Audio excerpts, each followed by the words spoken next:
Le quartier chinois nous appartient. La communauté chinoise décide de pétitionner. Nous demandons fortement à la Ville de Montréal le droit d'utilisation du centre culturel. Le quartier chinois nous appartient. La communauté chinoise décide de pétitionner.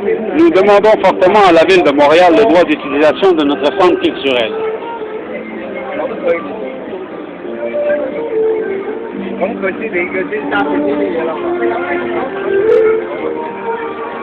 L'organisateur de l'activité est la personne du conseil d'administration de la communauté chinoise qui a un kiosque en bas de l'hôtel. Le quartier chinois nous appartient. La communauté chinoise décide de pétitionner. Nous demandons fortement à la Ville de Montréal le droit d'utilisation du centre culturel. Une information qui est fausse.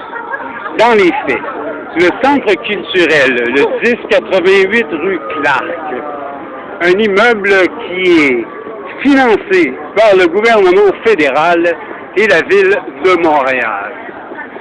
Un immeuble dans lequel 104 associations dans Chinatown de Chinoises ont été invitées à y organiser 100 activités culturelles par année. En échange, 7 millions de dollars ont été octroyés en tout pour financer la construction, la logistique et l'administration. Sur les 104 corporatives, associations, coop, appelez ça comme vous voulez, aucune d'entre elles, depuis que le gouvernement et la Ville de Montréal ont payé pour la construction, contrairement aux allégations que les agitateurs prétendent avec leurs kiosques, il n'appartient pas au quartier chinois.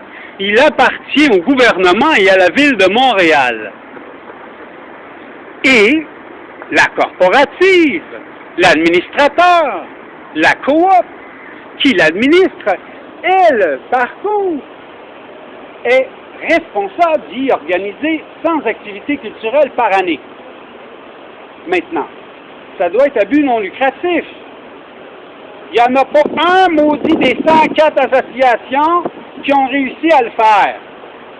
Le surcroît, le sous-sol a été vendu par la Ville pour y avoir le parking de l'hôtel. Eh bien, à la communauté chinoise, il faudrait répondre. Eh bien, assumer les 100 activités communautaires promises à la population vieillissante de Chinatown, et le centre communautaire, il sera accessible.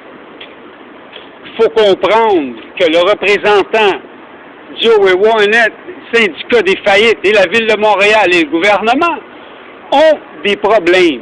M. Joey Warnett a été arrêté dans une culture de cannabis dans une de ses maisons au boulevard Gouin de plusieurs millions de dollars. Alors, ça ne fait pas de lui une personne avec qui la Ville voudrait être associée. Pas facile de soubroger, de retirer les droits civils d'une personne, comme le droit à la propriété, est un droit sacré. Mais laisser une façade tomber et laisser les égaux tomber, ça l'aiderait. Mais laisser une façade tomber a des conséquences civiles selon le Code civil. On ne peut pas laisser un immeuble détérioré volontairement, que le crépi se quitte et laisse exposer la structure du bâtiment.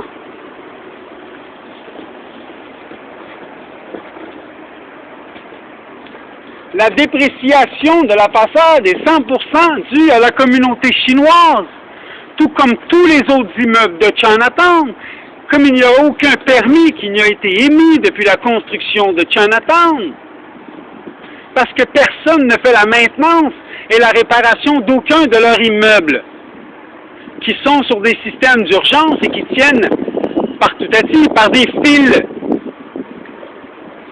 De prétendre que le centre communautaire chinois appartient à la communauté chinoise sans responsabilité et qu'elle n'a pas fraudé la ville pendant 40 ans, c'est faux.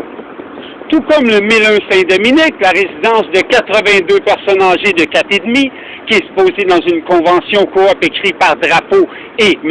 Homme et M. Hong Wong, eh bien, ce n'est pas prorata. Les gens payent 800 $ par mois, mais redonnent à la ville 13 500 $ par année pour collecter 80 000 $ de loyer par mois. Alors de dire que le quartier chinois nous appartient, la communauté chinoise décide de pétitionner, nous demandons fortement à la ville de Montréal le droit d'utilisation du centre culturel est diffamatoire.